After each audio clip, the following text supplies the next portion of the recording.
Vamos a mirar el tema de Hanukkah hoy. Se celebra durante el 25 de Kislev al 2 de Tevet, para celebrar el milagro que Dios hizo en el tiempo de los Hasmoneos, en el único frasco de aceite sagrado disponible, que contenía tan solo la cantidad de aceite suficiente para un día, alcanzó para alumbrar la menorá, el candelabro, durante 8 días, que era el tiempo requerido para la preparación de una nueva provisión de aceite puro para el servicio del templo. Conmemoramos con este encendido el milagro de la perennidad de la fe judía, capaz de prender el pueblo y el mundo entero a partir de una pequeña llama, a condición que exista un núcleo puro, como simbolizado por un frasco intacto. La victoria de los macabeos, los hashmoneos o hashmonaim, un puñado de hombres débiles pero animados por una dedicación total por la salvaguardia de la práctica de la Torá frente a un poderoso imperio, revela la superioridad de la fuerza espiritual del judaísmo. Este milagro nos exhorta a identificarnos con este frasco puro de judaísmo integral y a observar sin compromiso cada detalle de nuestra ley sagrada. La tradición rabínica no busca evocar simples hechos históricos, sino a transmitirnos enseñanzas fundamentales para guiarnos en la forma de servir a Dios.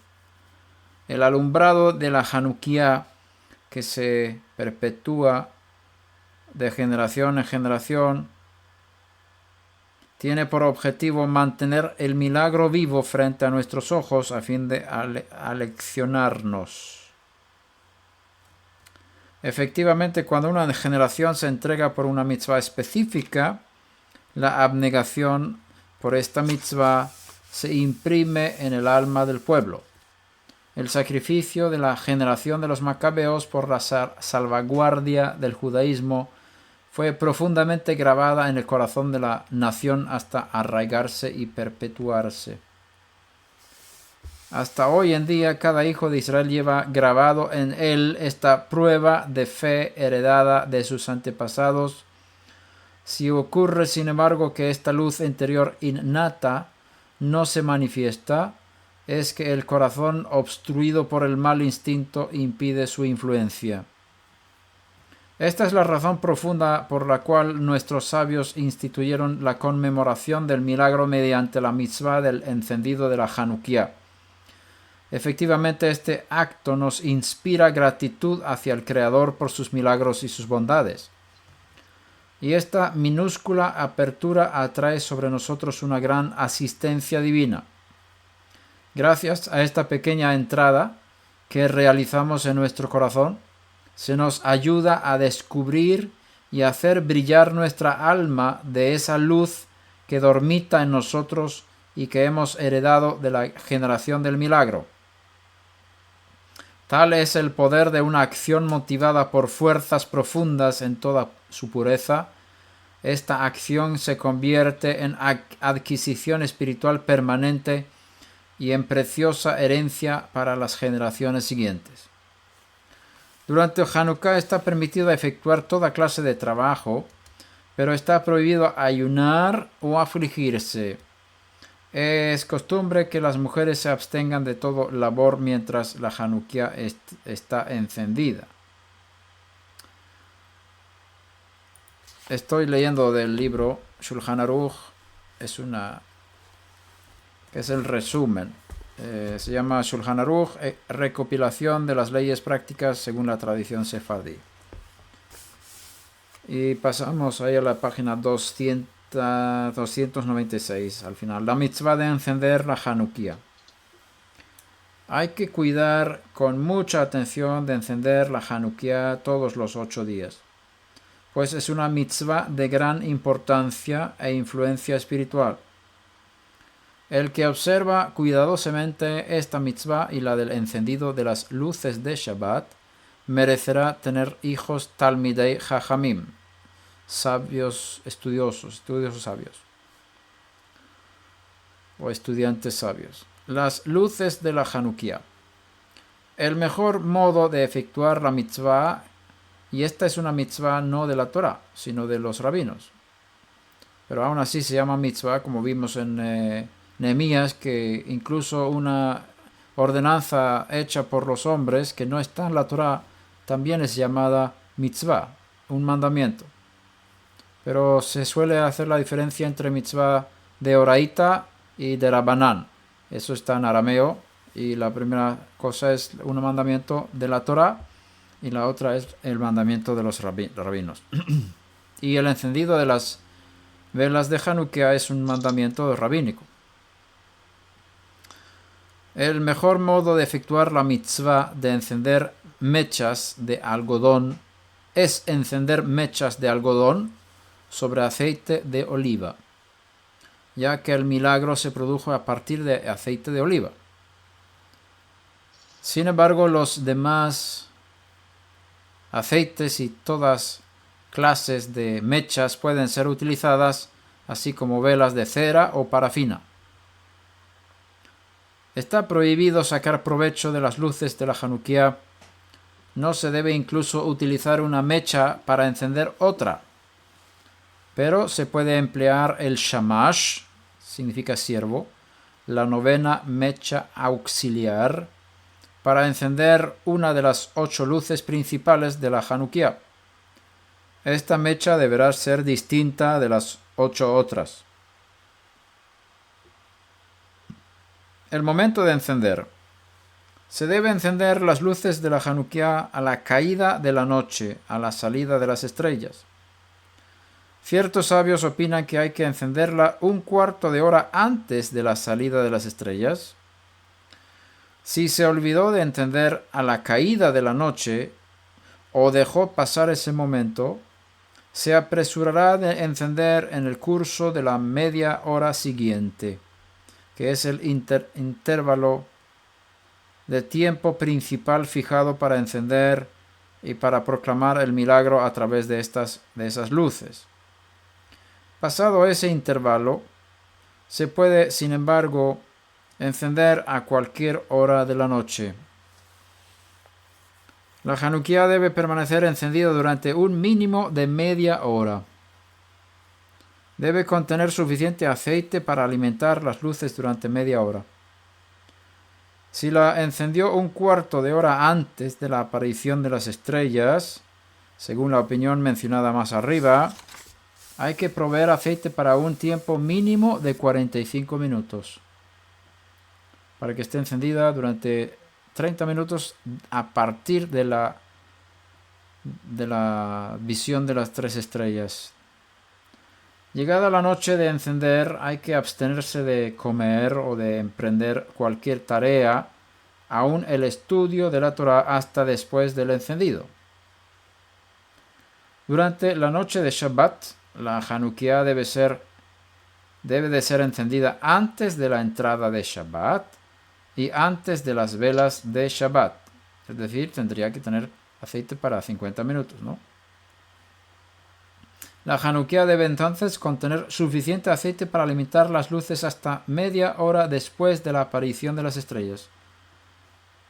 Ese viernes se dice la oración de Minjá antes de encender la Hanukkah. A la salida del Shabbat acostumbramos decir primero la Havdalah y luego encender inmediatamente la Hanukkah. Sin embargo, se puede invertir el orden. ¿Dónde colocar la Hanukkah? A fin de publicar el milagro, y quiero subrayar aquí que el gran milagro no es que el aceite haya durado 8 días, que había suficiente solo para un día. El gran milagro que realmente estamos conmemorando es la victoria del ejército de Israel sobre el ejército de Siria. La victoria del judaísmo sobre el paganismo. La victoria de los fieles a Hashem, los temerosos del Eterno, contra los que quieren imponer su impureza espiritual sobre el pueblo santo. Esa es la gran victoria que celebramos en Hanukkah. Y por eso hay que tener en cuenta que el simbolismo de las luces es una cosa pequeña en relación con esta victoria inmensa contra todo el ejército de Siria, greco-sirio, que estaba invadiendo el país con toda su fuerza. Entonces eso es un milagro de Hashem, que algunos pocos guerreros que pudieron expulsar a este ejército profesional, digámoslo así. Y entonces en ese año, según cuenta la historia, habían querido entrar a Jerusalén y dedicar el templo para Sukkot. Pero no tenían suficiente tiempo, estaban en guerra y demás, y entonces fue más tarde. Y de esa forma vemos que hay una conexión entre Sukkot, que es la fiesta de la dedicación del templo desde el tiempo de Salomón. El rey Shlomo HaMelech, él dedicó el templo durante Sukkot. Entonces ves un paralelismo importante entre Sukkot y Hanukkah. ¿Por qué? Porque tienes 8 días, 8 luces corresponden a los 8 días de Sukkot, que es Sukkot y Shemini Atzeret, que es el 8º día, ¿no? Si juntamos las dos fiestas, digámoslo así. Entonces, es importante ver esta conexión entre Sukkot y Hanukkah. ¿Por qué? Porque tiene que ver con el maestro. Más adelante quiero subrayar esa cosa. Pero volviendo al tema del milagro, estamos conmemorando la fuerza de la fe de los padres, de los profetas, de la Torá, del pueblo judío, contra la invasión del paganismo. Y eso para mí es lo más hermoso de Hanukkah. Que lo que estamos diciendo realmente es que no queremos tener nada del paganismo en nuestras vidas. No queremos tener herencias que vengan de Grecia, Roma, Babilonia, de Persia, todas estas influencias de los imperios grandes que han estado dominando el país, Israel, y ahora también el mundo, porque lo vemos en los libros del profeta Daniel. Vemos las 4 bestias, y también en el libro de Revelación vemos las 4 bestias, que son los 4 imperios que han estado gobernando sobre Israel en diferentes épocas, teniendo la influencia política y en cierto nivel también espiritual sobre el pueblo de Israel. Entonces, estamos en medio de esta lucha todavía. O sea, Hanukkah es una fiesta no solamente de recuerdo histórico, sino es una fiesta también para el presente, que habla de nuestra dedicación a la luz de la Torah y del Espíritu y de Mashiach en frente a las ideas paganas que quieren cambiar todas las cosas e introducir ideas y espíritus diferentes en cuanto a cómo servir a Hashem, el único Dios verdadero. Y eso es lo presente. El futuro también es una proclamación de que un día el sistema que rige, el sistema mundial, que ahora mismo estamos sujetos a él, que es el sistema de Esav, de Roma. Estamos en todo el mundo está la influencia de la 4ª bestia, de la cual se habla en el libro de Daniel y en el libro de Revelación.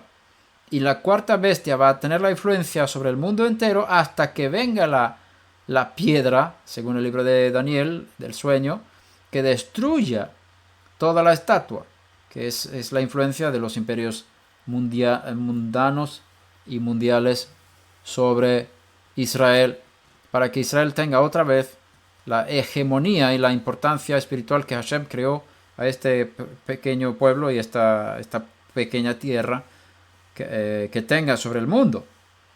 Entonces, Hanukkah es un atentado espiritual contra la Navidad. Es un atentado espiritual contra la influencia del catolicismo en nuestros países. Hanukkah es un desafío impresionante espiritual que debemos ser conscientes de ello.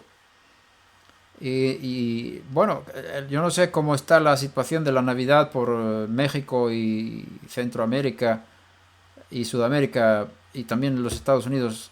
La Navidad es una fiesta que tiene mucha influencia Y entonces uno que dice que yo no celebro Navidad, yo no quiero mezclarme con el paganismo, automáticamente va a ser visto como un ser, un bicho raro, un ser fuera, que venido de Marte. Yo no sé si es así entre vosotros.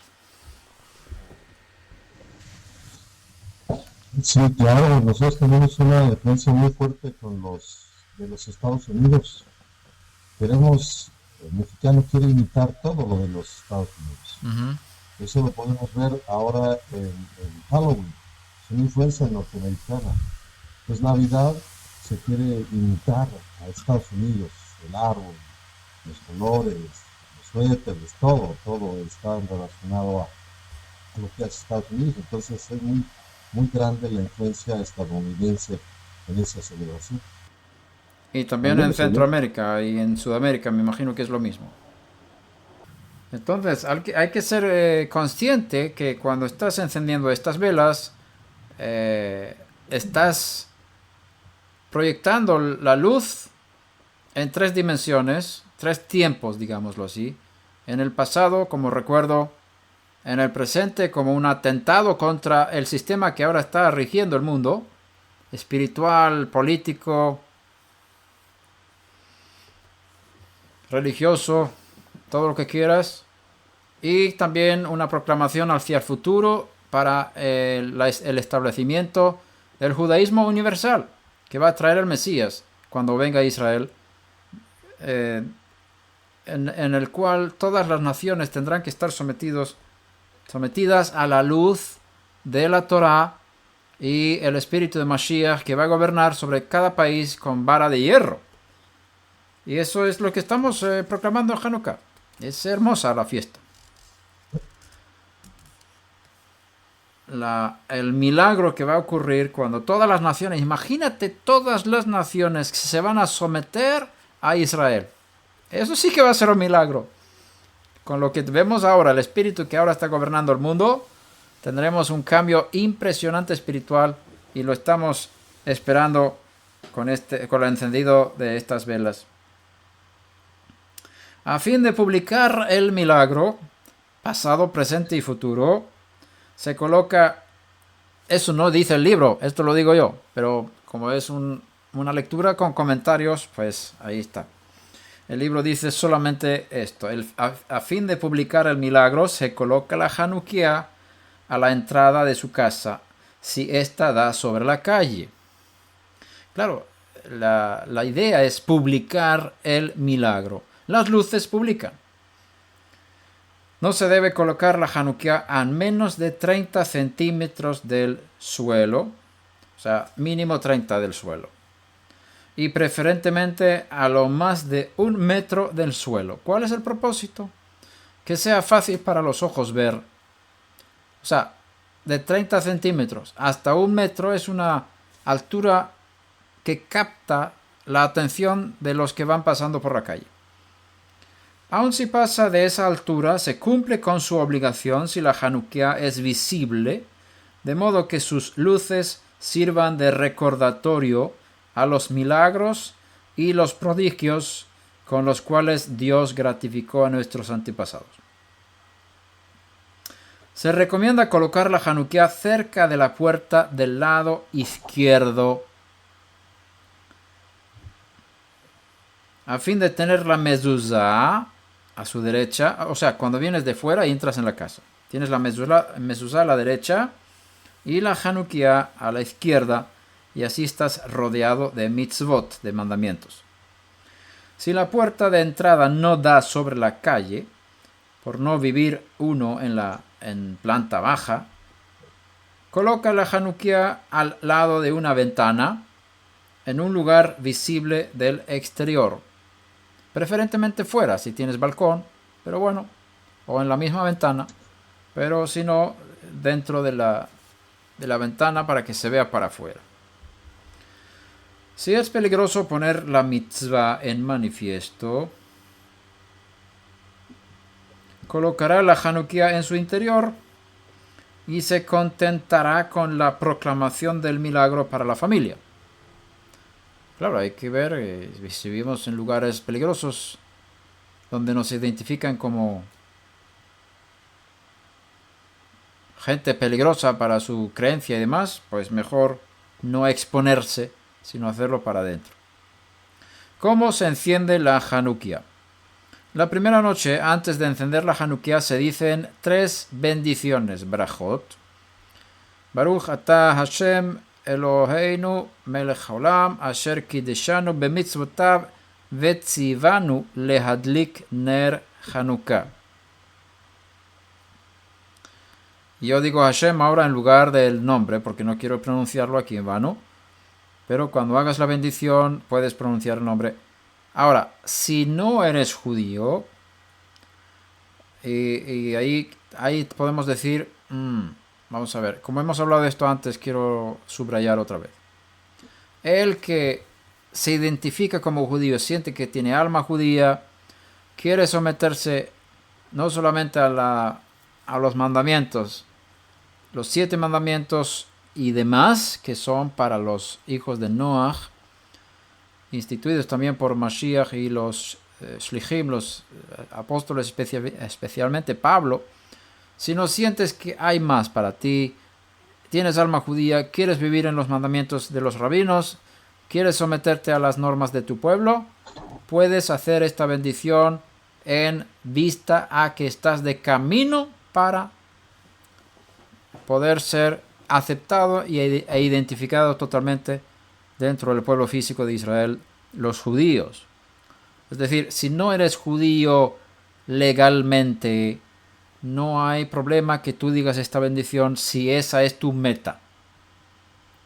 Y si has hecho un compromiso de vivir judaicamente y estás en proceso de conversión o esperando que se abran puertas para la conversión, tienes permiso para decir esta bendición. Si no eres judío, no debes decir esta bendición, porque tú no puedes decir que nos has encomendado, nos has ordenado encender la luz de Hanukkah, porque no lo ha hecho Hashem a los no judíos.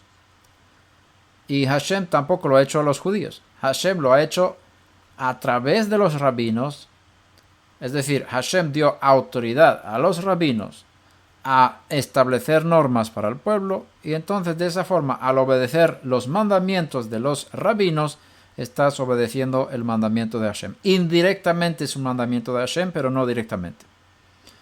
Es el mismo principio que rige sobre otros tipos de mandamientos rabínicos que decimos que nos has encomendado, nos has mandado, que tzivanu, como por ejemplo el lavado de las manos antes de comer pan. No es un mandamiento de la Torah, es un mandamiento de los rabinos. Pero decimos que tú nos has ordenado lavar las manos porque reconocemos esa autoridad delegada por Hashem en los rabinos. Y ahora, el que no tiene alma judía y no quiere entrar en judaísmo específico, sino solamente judaísmo universal, puede decir que nos has dado el privilegio de encender las velas de Hanukkah o simplemente saltar sobre esta bendición. Luego viene la siguiente bendición, que es Baruch atah Hashem she'asa nisim lavoteinu bayamim hahem bazman hazeh. Tú bendito que hizo milagros a favor de nuestros antepasados en esos días, en este mismo tiempo del año, período. Aquí tenemos también que hacernos la pregunta, ¿eso es correcto que un no judío haga esto? Que pueda llamar a los que vivían en tiempos de los macabeos como nuestros antepasados, nuestros padres. Yo diría que sí. Uno que ha sido injertado en el olivo, espiritualmente hablando, eres parte del Israel celestial, pero también estás identificándote, eres hijo de Abraham. Entonces, en ese sentido, la Torah te dice que eres hijo de Abraham. Por la fe tienes una herencia espiritual, por ser hijo de Abraham espiritual. Pero también hay una identificación con la historia del pueblo de Israel. No puedes es imposible desconectar la historia física, histórica y moderna también del pueblo de Israel de la fe que uno tiene, porque Hashem se ha ligado al pueblo judío, y entonces uno que es injertado espiritualmente también tiene una conexión de alguna forma física, no física directamente, pero como si fuera adopción. Algo hay allí de conexión con la historia de Israel, con los antepasados. Y yo diría que sí, si eres no judío tienes toda libertad, no estás obligado como el judío, pero tienes toda libertad para decir esta bendición que hiciste el que hizo grandes milagros a favor de nuestros padres en esos días, en este mismo periodo. Entonces, claro, si uno se identifica con los macabeos diciendo que ellos son nuestros antepasados, también podrías identificarte con los antepasados por vía de los no judíos, porque los milagros que el Eterno hizo por los macabeos también influenciaron sobre las naciones enteras en esa época. O sea, el milagro fue para nuestros antepasados, no importa si son judíos o no. Hashem hizo milagros en tiempos de nuestros antepasados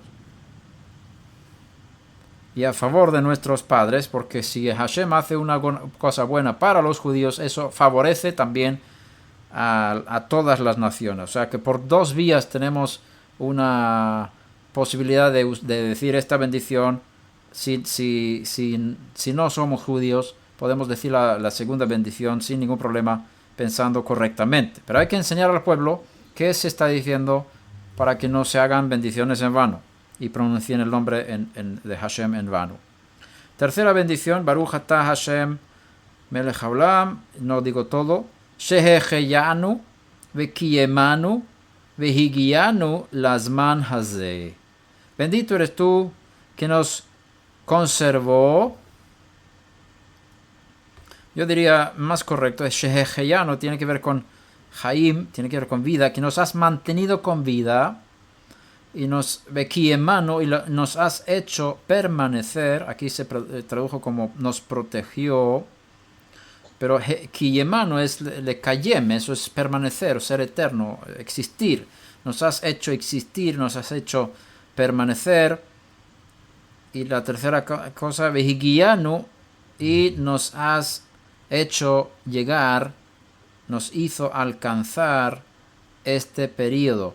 Vehigianu lazman hazeh, y nos hizo llegar a este tiempo.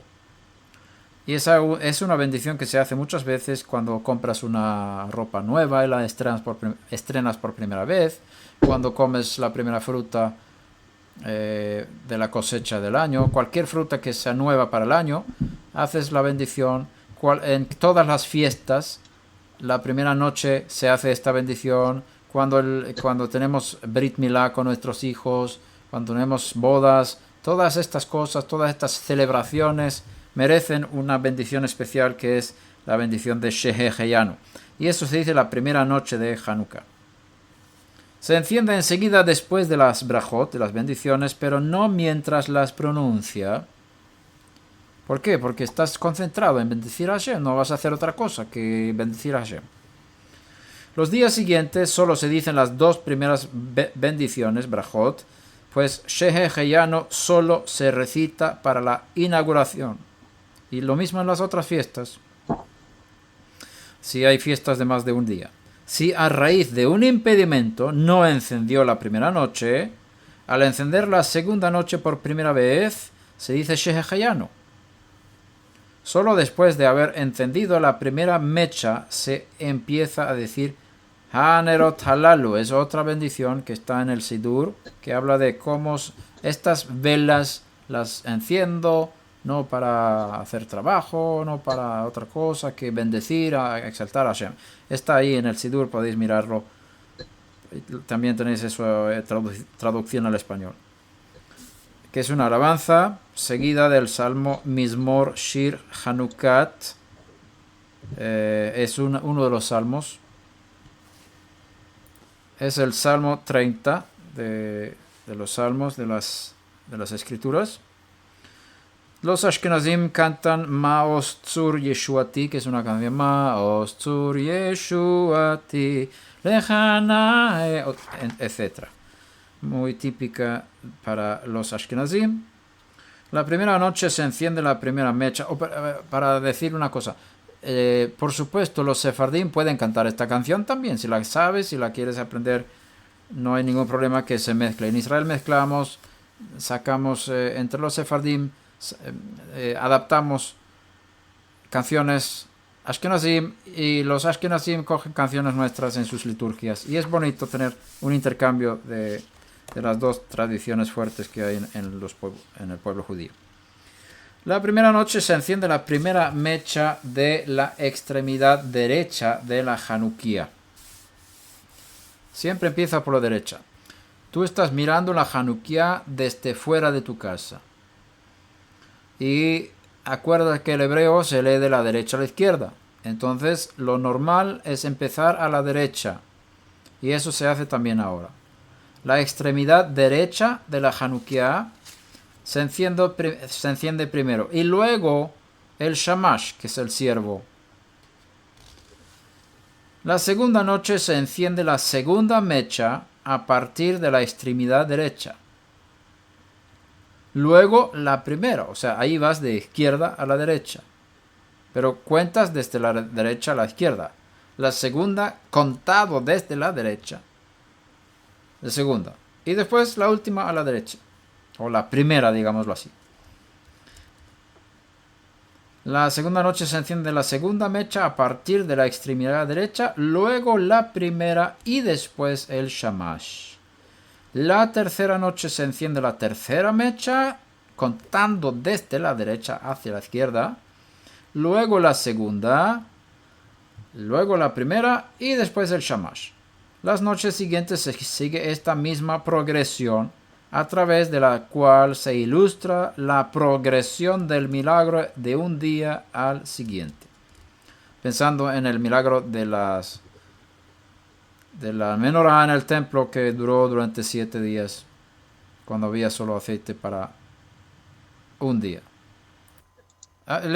¿Estás leyendo de él? Yalkut Yosef, página 224. Sí, adelante.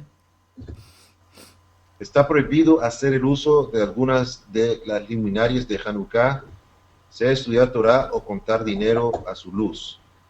De ahí la costumbre de encender una luminaria extra a la que llaman shamash, auxiliar o de servicio, de modo que si utiliza su luz para cualquier fin, sea de esplendor del shamash que se enciende al final. Esta luz auxiliar tiene que ser situada ligeramente más alta que las de mitzvah o un poco alejada de ellas, de manera que resulte obvio que no pertenece a la Hanukkah. Ok, entonces la idea es que el shamash sirve para dar luz en el caso de que se use esa luz para leer. Por ejemplo, estás ahí con el sidur y necesitas luz, y ahí el shamash te está dando luz para poder leer el sidur. Bueno, es que nosotros tomamos que el shamash está encendido en caso de usar de velas, de cera. El shamash está encendido cuando usted la coloca en su ubicación. Antes de eso no está encendido, está encendiendo las demás y lo último que se coloca es eso. Así es como lo habíamos entendido, basado en lo que hemos visto, incluso videos. Pero lo que se nos ha informado aquí de gente estudiosa de Jerusalén es que la idea del Shamash no es parte de la Hanukkah. Es decir, la Hanukkah es de 8 velas. Incluso hay Hanukkahs que tienen solamente 8 velas y no hay Shamash. Shamash es la vela que se utiliza para dar un poco de luz si vas a hacer alguna lectura. También si vas a utilizar el fuego del Shamash para reencender las velas. Y en este caso está permitido encender las otras velas a partir del Shamash, pero hay que tener cuidado que no se haga la bendición sobre el encendido de la vela del Shamash, porque Shamash no es parte de la mitzvah de encender velas de Hanukkah. Es decir, si vas a utilizar el Shamash para encender las otras velas de la Hanukkah, en el caso de tener cera, velas de cera, debes hacer el encendido del shamash primero y luego hacer la bendición de que estás cumpliendo el mandamiento, si eres judío, cumpliendo el mandamiento de encender las velas de Hanukkah. Y así no se va a dar la idea de que shamash sea parte de la Hanukkah. Por eso se enciende primero el shamash y luego se hacen las bendiciones y después se encienden las otras velas con el fuego de shamash. Eso está permitido. Y en ese sentido, el shamash se convierte... Shamash significa siervo. Y es interesante para mí si utilizas este simbolismo, en el caso de que no tengas velas de aceite, porque es muy difícil tener una mecha de aceite en el aire y encender con esa mecha los demás. Es muy difícil. Pero si tienes una vela de cera que se puede mover de un lado para otro, entonces el shamash simbolizaría la luz que enciende a los demás. Y eso es como hablando del Mesías, de Mashiach. Y nosotros también, que Él nos dijo que nosotros somos la luz del mundo. Entonces es un simbolismo bien bonito que nosotros podemos ser esas velas que encendamos las mechas de los demás. Y es bonito ese simbolismo, digámoslo así. Si cuando se encendió la Hanukkah no contenía una cantidad suficiente de aceite para alimentar las luces durante media hora, y luego antes que se apagara añadió aceite, no se cumple con su obligación. Hay que apagarla, añadir la cantidad suficiente de aceite, luego encenderla de nuevo. La razón es la siguiente: el encendido en sí determina la mitzvah y solo es válido si al momento de encender las luces podían durar el tiempo requerido. Es decir, que si se apaga la vela después de 25 minutos, ardió 25 minutos, pero no cumpliste la media hora. Tendrás que añadir aceite para que pueda arder media hora más mínimo. O sea, no puedes contar los 25 minutos y añadir aceite para 5 minutos. Sino tiene que ser a partir del encendido otra media hora para que se cumpla el mandamiento rabínico sobre este encendido de las velas de Hanukkah. Si la Hanukkah contenía más que la cantidad necesaria de aceite, puede apagarla al transcurrir la media hora de rigor y utilizar el resto del aceite para la noche siguiente.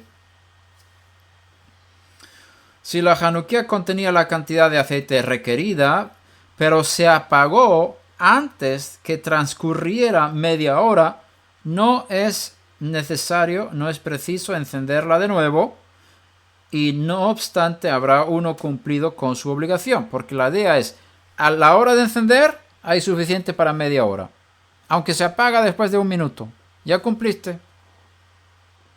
No hay ningún problema. Ahora, si quieres encender la vela para que quede bonito, para anunciar el milagro más tiempo y tal, lo puedes hacer. Dice aquí en el libro, aún así se recomienda encenderla de nuevo, pero entonces sin repetir la bendición, las brajot, las bendiciones. Mientras la Hanukkah está encendida, está prohibido sacar provecho de su luz y desplazarla de un sitio a otro. Por eso dijimos que tenemos el shamash, que es una luz adicional que se puede utilizar para cualquier uso, ese fuego o esa luz. Sí. ¿Podríamos explicar de nuevo el inciso 6? Porque no brilló por media hora. Uh-huh. Entiendo, pero no importa si tú tenías suficiente aceite. Sí. La cantidad de aceite es lo que determina ahí. La cantidad de aceite es lo que determina si tú tienes suficiente aceite para que arda 30 minutos después de la caída de la aparición de las estrellas. Entonces ya cumpliste con el mandamiento. Aunque la vela se apague, porque a veces hay mucho viento y no hay forma de que estén encendidas media hora. Pero aún así cumpliste con el mandamiento en el caso de que el aceite era suficiente a la hora de encender para que ardiera 30 minutos. Y si tienes una vela de cera, esa vela ya está programada para arder más de media hora. Más de Sí. una hora normalmente las velas duran. Sí. Es decir, si tienes una vela, la enciendes, se apaga después de 5 minutos o menos incluso, ya cumpliste con la... No estás obligado a volver a encender esa vela para que arda 30 minutos. Ah, ok. Pero si estás, es una gran recomendación hacerlo, pero no estás obligado. ¿Cómo participar en la mitzvah de las luces? Todos tienen la obligación, y ahora estamos hablando del pueblo judío, todos los judíos tienen la obligación de cumplir con la mitzvah de las luces de Hanukkah, tanto los hombres como las mujeres, así como los niños a partir de la edad de la iniciación en las mitzvot. Página 229 en Yalkut Yosef, ¿qué dice?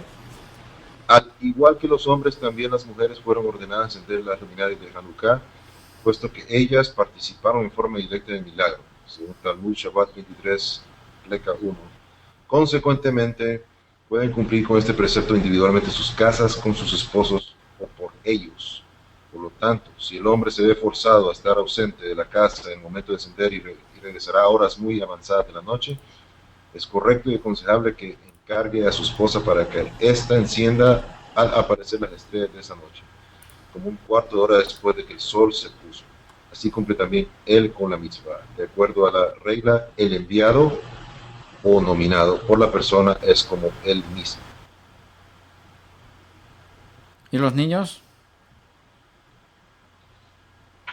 Yo había leído aquí, no lo estoy leyendo, pero que aquí aparece que un niño mayor de 6 o 7 años lo puede hacer. Uh-huh. Cuando ya vas iniciando a tus hijos en los mandamientos, aunque no tengan la obligación, cuando ya sean tan mayores como para entender y hacer las cosas, también la obligación es para ellos. Hablando del pueblo judío, los justos de las naciones tienen una invitación a compartir con los judíos con este gran encendido de las velas de Hanukkah. Una cosa más, dice Sisu 2 del Yalkut Yosef, página 229. En la eventualidad que la responsabilidad de encender cae sobre la mujer, esta bendice conforme al texto original de la Brajot, que figura en los libros de oración. Si se confundió diciendo al-Hatlakat Hanukkah a cambio de decir, como es correcto, Lehatlik Ner Hanukkah, es necesario repetir la bendición. Ok. Sí, aquí también en este libro resumido dice cosas parecidas. Aún el que vive de caridad tiene la obligación de comprar aceite para encender la Hanukkah, o en el caso, velas, ¿no? Según nuestra costumbre, en cada apartamento se enciende una sola Hanukkah para toda la familia. Cuando dicen nuestra costumbre, es la costumbre sefardí. El amo de casa, o en su ausencia, su esposa o un hijo mayor que la enciende, hace cumplir la obligación a toda la familia. Al momento de encender, toda la familia debe reunirse alrededor de la Hanukkah. Si por fuerza mayor uno de los miembros tuvo que ausentarse, cumple su obligación con el encendido de la Hanukkah de la familia. Esto quiere decir que no está prohibido. Si uno quiere tener su propia Hanukkah, no hay ningún problema. Sin embargo, en las casas sefardíes, lo normal es que hay una sola para toda la familia. Pero no hay ningún problema si cada niño quiere tener su Hanukkah. Es también algo divertido que cada uno tenga su propia Hanukkah. No hay ningún problema. 2 o 3 familias que viven en una misma casa y que son independientes unas de las otras, teniendo cada una su propia cocina, pueden asociarse en la mitzvah a condición de participar en los gastos. Una sola persona encenderá en ese caso para todos. Eso quiere decir que si hay 2 o 3 familias y hay una familia que gastó todo, que compró velas o compró aceite, para que las otras familias puedan ser parte del mandamiento, del cumplimiento del mandamiento, tiene que pagar algo de dinero a la familia que compró, porque no pueden ser incluidos sin haber compartido los gastos. En el caso de que no tengan su propia Hanukkah, por supuesto. El que come y duerme con una familia pagando una pensión puede encender su propia Hanukkah o cumplir su obligación con la Hanukkah del amo de casa, participando en los gastos del encendido. Ahí otra vez el mismo pensamiento. Para que tú puedas compartir, si no eres parte de la familia y quieres ser parte de la Hanukkah de la familia, necesitas pagar algo para ser parte del gasto del encendido. Hay una Hanukkah en las sinagogas. Se enciende la Hanukkah en la sinagoga con el fin de poner el milagro de manifiesto y se coloca en el lado de la pared sur. Si no hay 10 personas presentes, se enciende la Hanukkah sin decir las brajot, bendiciones. No se cumple su obligación con la Hanukkah de la sinagoga, es decir, tú no puedes ir a la sinagoga y ahí ves que la Hanukkah está encendida y dices ya cumplí. No puedes hacer eso. No se cumple la obligación personal o de la familia con la Hanukkah de la sinagoga y cada uno debe encender en su casa. Una persona enlutada, Abel, no debe encender la Hanukkah en la sinagoga la primera noche para no tener que decir en público la verajá sheheheyanu. Como es una bendición por una alegría muy grande, una persona enlutada no debe decir esa bendición, sin embargo, él la va a decir en su casa. La enciende en su casa y dice sheheheyanu, pero no en público. Los 8 días, la alabanza al Hanisim, sobre los milagros en hebreo. Los 8 días de Hanukkah, en cada amidad de Arbitze, de Shacharit y de Minjá se intercala la alabanza al Hanisim, sobre los milagros, después de Modim, antes de Al Kulam. Eso lo tenéis en el Sidur. O sea, estas leyes están sacadas de los tratados del Talmud, especialmente el tratado de Brajot, pero como el Sidur que tenéis allí, Birkat Shlomo y otros que son libros de oración, ellos siguen estas reglas que aparecen en el Shulchan Aruch. O sea que si tienes el Sidur, un Sidur que está autorizado, que tiene una introducción de los rabinos, que está bajo su supervisión y más, es un Sidur que cumple con las leyes del Talmud, las leyes de la Halajá para estas fiestas. Entonces cada vez que se recita Birkat Hamazon, después de comer pan, todos estos días se intercala también igualmente al Hanisim, sobre los milagros, en la segunda bendición antes de Be'al Hakol. Si se olvidó decir al Hanisim en la Amidah o en Birkat Hamazon, no se repite. Bien, la oración de Shacharit de Hanukkah, y esto es más para las comunidades judías. Voy a leerlo para que también los que no son judíos sepan un poquito más cómo es el estilo de vida, la disciplina de una sinagoga judía. Se dice la oración habitual de Shacharit hasta la Amidah, intercalando al Hanisim, como dijimos, luego Halel, que son los salmos 113 al 118, el Halel completo, es decir, hay veces que no se completa, se dice solamente partes de estos salmos, pero en Hanukkah se hace Halel completo. Y se hace también la bendición de Ligmor, de terminar, de completar el Halel. Bendecido de la Braja Ligmor y seguido del medio Kadish. Se saca luego un Sefer Torah y se hace la lectura relativa a Hanukkah en la Parashá Naso, que se distribuye entre 3 olim, 3 lectores.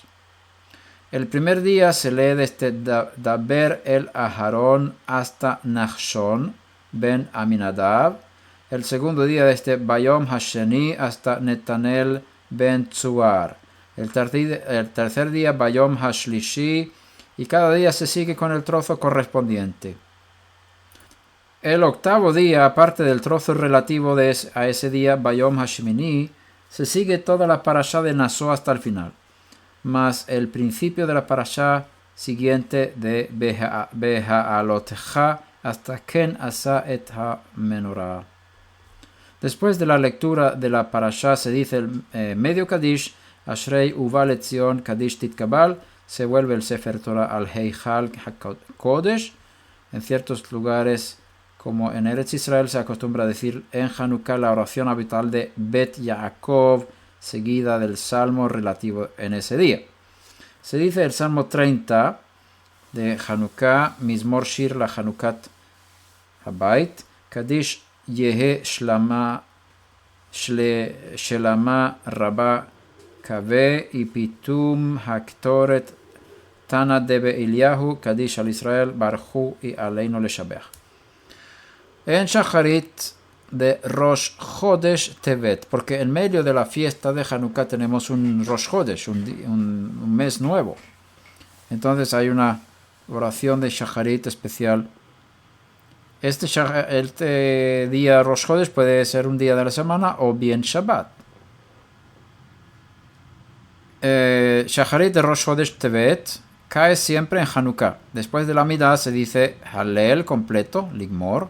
Kadish Titkabal, se sacan 2 Sifrei Torah y 4 personas son llamadas a su lectura.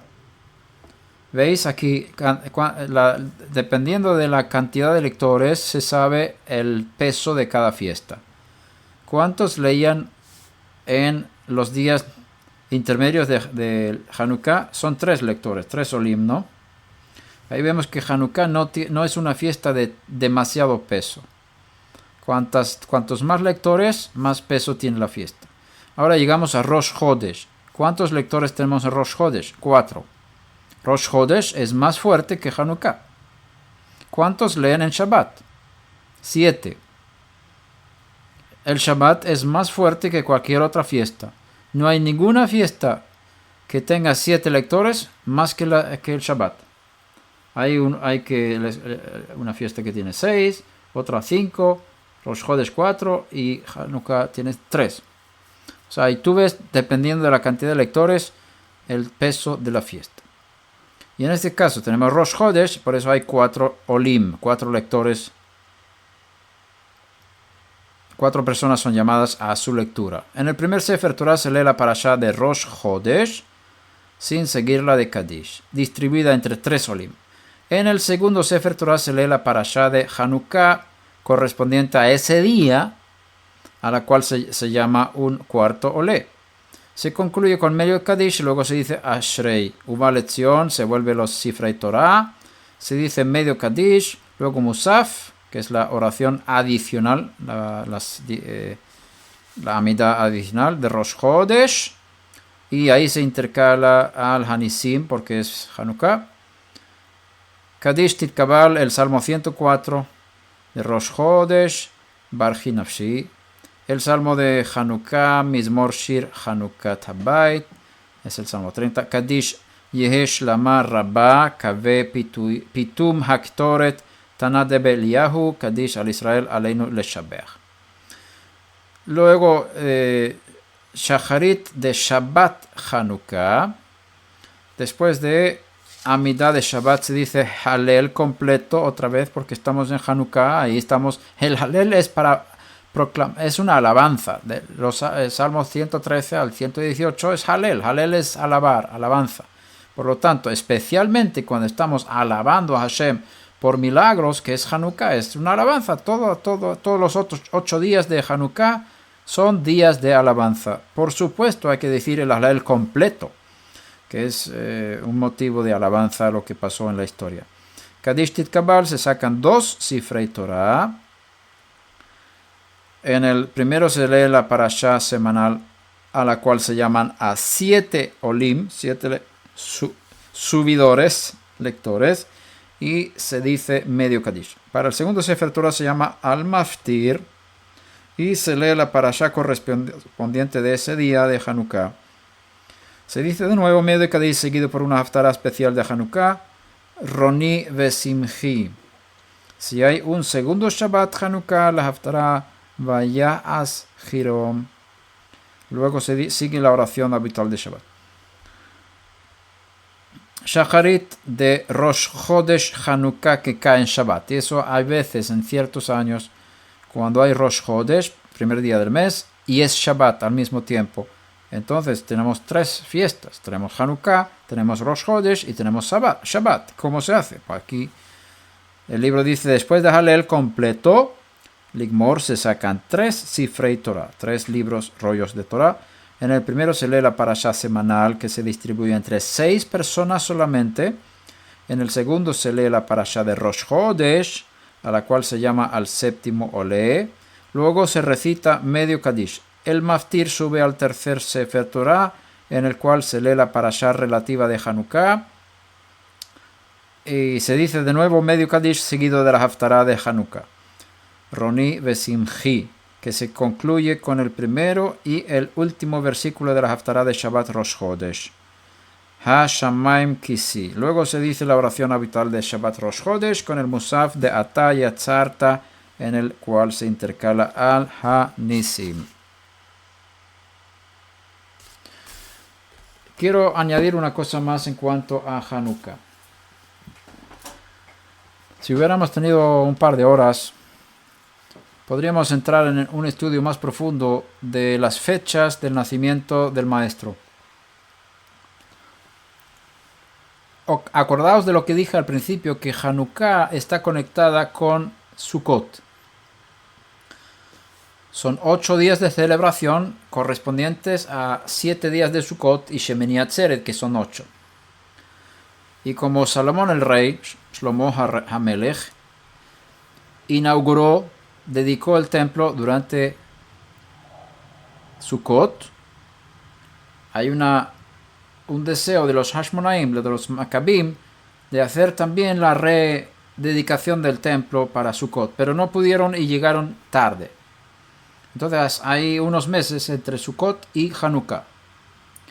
Pero era más importante para ellos iniciar el servicio del templo que esperar hasta el siguiente año de Sukkot. Pero entonces se establece una fiesta en medio y también vemos que nuestro maestro estaba presente en Jerusalén en esa fiesta. Y si tú miras en el libro de Juan, Yohanan, si miras los capítulos 9 y 10 de Juan, te das cuenta que toda la predicación del maestro está enfocada sobre el tema de Hanukkah. En el capítulo 10, versículo 22, está escrito: en esos días se celebraba en Jerusalén la fiesta de la dedicación. La palabra dedicación en hebreo es Hanukkah. Es decir, Yeshua estaba en Jerusalén en esta fiesta. Y si miras el capítulo 9 de Yohanan, de Juan, y el capítulo 10, ves que varios de los motivos que él está dando en sus enseñanzas tienen que ver con Hanukkah. Por ejemplo, aquí tenemos en el capítulo 9, versículo 1, un hombre había nacido ciego. Y él sana a un hombre de una forma, es un milagro grande. Y una de las cosas que se dice durante Hanukkah, especialmente en un juego que se llama Dreidel en Yiddish, que es una pirinola o algo así. Ahí hay 4 letras que corresponden a 4 palabras hebreas: la Nun, la Gimel, la Hei y la Shin. En Israel se usa en lugar de la Shin la P. Entonces forman las 4 letras Nes, Gadol, Haya, Sham. En Israel se dice Nes, Gadol, Haya, Po, lo cual significa milagro grande había allí o aquí. Entonces, es un gran milagro que se recuerda durante Hanukkah.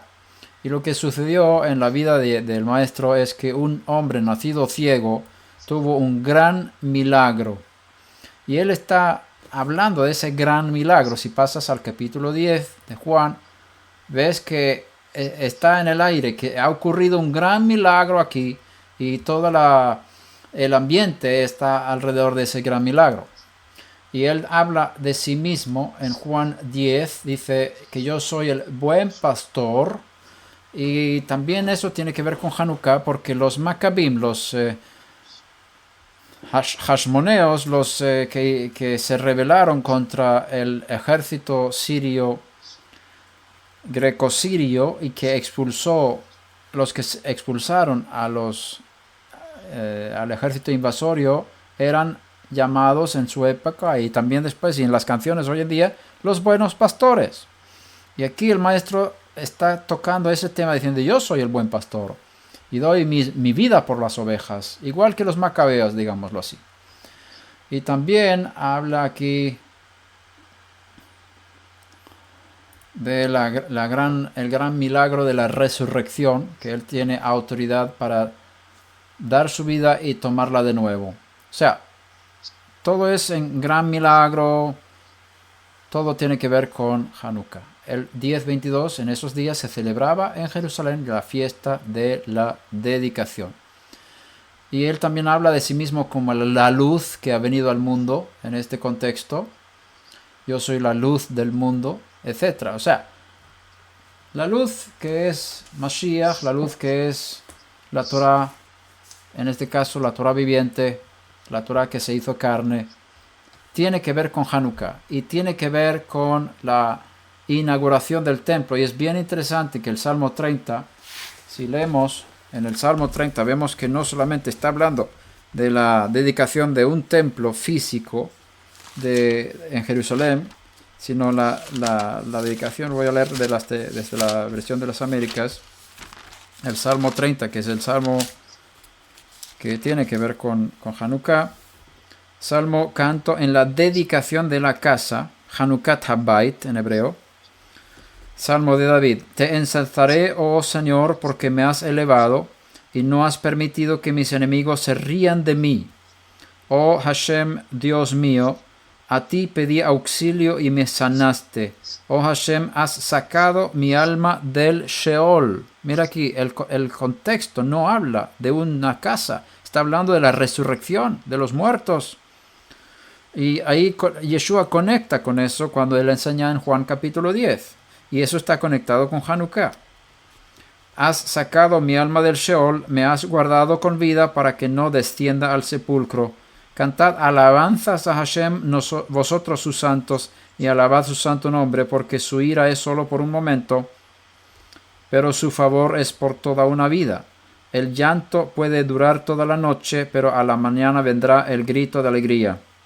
Y en mi prosperidad yo dije, jamás seré conmovido, oh Hashem, con tu favor me has hecho que mi monte permanezca fuerte. Tú escondiste mi rostro, fui conturbado. A ti, oh Hashem, clamé, y a Hashem dirigí mi súplica. ¿Qué provecho hay en mi sangre si desciendo al sepulcro? ¿Acaso te alabará el polvo? ¿Anunciará tu fidelidad? Escucha, oh Hashem, y ten piedad de mí. Oh Hashem, sé tú mi socorro. Tú has cambiado mi lamento en danza, has desatado mi cilicio y me has ceñido de alegría, para que mi alma te cante alabanzas y no esté callada. Oh Hashem, Dios mío, te alabaré por siempre. La dedicación de la casa tiene mucho que ver con la resurrección de los muertos y tiene que ver con Yeshua. Ahora, según mis cálculos, el maestro Yeshua fue concebido en el vientre de su madre durante Hanukkah. Si cuentas las semanas de un embarazo, normalmente se cuenta 40 semanas, pero las 40 semanas es desde la última menstruación. Entonces, desde el primer día de la última menstruación hasta que haya un óvulo preparado para poder ser fecundado de nuevo, son como 2 semanas. Entonces tú tienes que quitar 2 semanas en el cómputo de los 40 para que queden 38 semanas de embarazo desde el momento de la fecundación hasta el nacimiento, que es un embarazo normal de 38 semanas, quitando las 2 semanas desde la última menstruación. Desde la fecundación hasta el nacimiento son 38 semanas. Entonces, si tú vas contando desde Hanukkah hasta el siguiente año en Sukkot, no vas a llegar a Sukkot. Yo sé que hay gente que enseña que Yeshua nació el primer día de Sukkot, pero yo no creo que él haya nacido en Sukkot porque no cuadra con Hanukkah. Si él hubiese nacido el primer día de Sukkot, su fecundación, en el caso de que fuesen 38 semanas, que es lo normal, hubiera sido después de Hanukkah. Yo creo que Hanukkah está conectada con Sukkot de forma histórica y profética mesiánica. De manera que cuando el ángel vino a visitar a Miriam, eso fue durante Hanukkah. Y posiblemente el último día de Hanukkah, si tú cuentas, haces un conteo de 38 semanas desde el último día de Hanukkah, llegas a Yom Teruah. Yom Teruah es el primer día del séptimo mes, que es ese día, según la tradición, según Talmud, ese fue el día de la creación de Adam Harishon, el primer Adam, el primer hombre. Ese día es también el día del nacimiento del último hombre, el último Adán y el segundo hombre. Mi convicción es que Yeshua haya nacido en Yom Teruah. También es el día cuando él va a volver a la tierra, después de haber estado ahora en el cielo durante 2000 años casi. Yom Teruah es el día del nacimiento de Yeshua. También las estrellas dan testimonio de esto, porque en aquella noche hubo una conjunción entre Regulus y Júpiter, y estas dos estrellas formaron una gran estrella 3 veces durante un periodo corto, 3 años antes del cómputo común, de la era común. Entonces, en ese mismo momento, cuando hubo esa conjunción entre las dos estrellas, que juntos en hebreo forman el nombre Malki Tzedek, porque Regulus es Melech, Júpiter se llama Tzedek en hebreo. Entonces, juntas Regulus y Júpiter, en hebreo formas el nombre Malkitzedek. Y ahí es el nacimiento del rey, y los sabios de Babilonia habían calculado y han visto estas cosas junto con las profecías de las escrituras, con la enseñanza de Daniel el profeta. Ellos sabían que cuando eso ocurra, entonces habrá nacido el futuro rey de Israel, y vinieron a Jerusalén para buscar. Entonces esa conjunción de las dos estrellas, Júpiter y Regulus, ocurrió en una noche que fue Yom Teruah, 3 años antes de la era común. Y en ese mismo momento la luna estaba debajo de los pies de la constelación de la mujer, de la Virgen en el cielo, y la constelación, la conjunción de Júpiter y Regulus estaba justamente entre las dos piernas del león. Ahí hay unas señales impresionantes. El sol, si se pudiera, por supuesto era noche, pero la señal del cielo, el sol se encontraba en ese momento justamente como cubriendo la Virgen, la constelación de la Virgen en el cielo.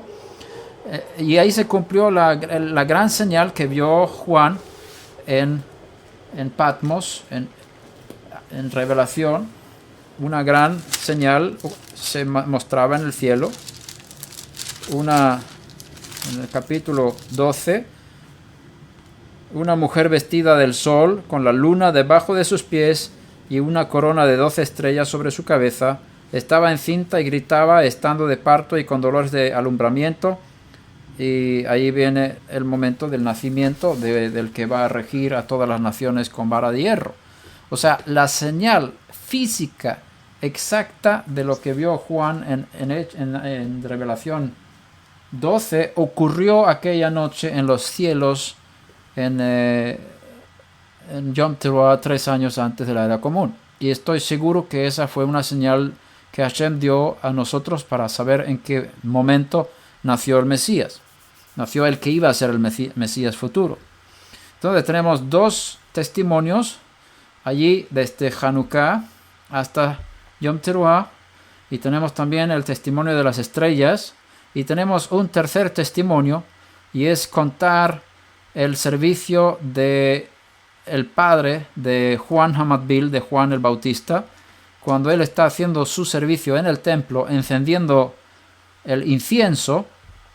En Lucas habla de esto. Tú puedes hacer un cálculo de cuánto tiempo él estuvo sirviendo. Él estaba sirviendo 2 veces al año, según su turno, pero también durante las fiestas. Pero cuando él cuando tuvo la visita de un ángel, tienes ahí 2 opciones de medio año entre ellas, y llegas a la conclusión que si para coordinar con el nacimiento de Yeshua alrededor de Sukkot, también sacas una fecha cuando llegas a la misma conclusión, que en las fechas de Yom Teruah, el 7º mes, el Mesías Yeshua tenía que haber nacido, porque ahí dan unas ciertas fechas de meses y demás para ver la diferencia entre Juan y Yeshua, Yohanan y Yeshua, en cuanto a sus nacimientos.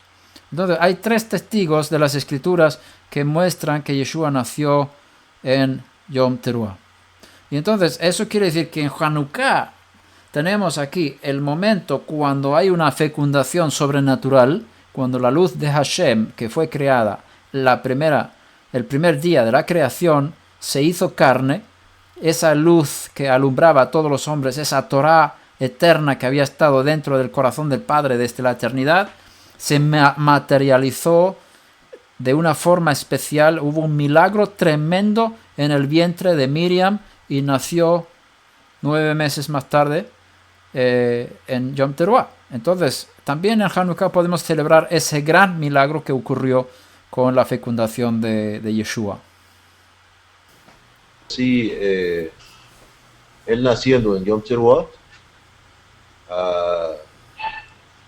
lo que se menciona sobre ellos en aparentemente una azúcar siempre podía ser factible, porque estamos hablando de 15 días después. Sí, no hay ningún problema con el azúcar. No le afecta eso. No. Las actividades de ellos en su corte. Pero no habla de azúcar, porque habla de pesebre, y no es un azúcar. Sí. Entonces no se sabe bien. Tabernaculizó, lo traducen algunas. Sí, esa parte de Juan 1.14, creo, es 1.14, ¿no? Esa es una palabra fuerte. Es un texto bien poderoso que habla de Sukkot. Bueno. Bien. Para mí lo más fuerte es el nacimiento de Yeshua en la misma fecha que la creación del primer hombre, Adán. Porque aquí se trata de dos creaciones. El primer hombre y el segundo hombre que Hashem ha creado, ¿no? Entonces no es una coincidencia que haya sido en Yom Teruah. Fue una fecha establecida desde la creación de Adán, el primer Adán. Es una fecha bien clave en el anuario de Hashem. En ese sentido, Hanukkah se vuelve para nosotros también una fiesta no de nacimiento, sino de fecundación del futuro redentor de Israel y el mundo. En cuanto a dar regalos y dulces y presentes a los niños, esa costumbre es como un contraste contra la Navidad. Y en Israel no se acostumbra a dar regalos a los niños en Hanukkah. Pues quizás el primer día algunos caramelos, algún dinero, pero no se hace como en Navidad. Y Hanukkah no es una mini Navidad o una macro Navidad, diciendo que En lugar de tener una noche de regalos, tenemos 7 noches de regalos o 8 noches de regalos. No vamos a convertir, y que Hashem nos proteja de convertir la fiesta de Hanukkah en un business, en una fiesta de regalos, de comprar y de materialismo y de consumismo. Entonces estamos otra vez cayendo en el espíritu de este mundo. Y Hanukkah es un ataque contra este espíritu del mundo y no debemos someternos a eso. Bien, amados, vamos a parar aquí la enseñanza.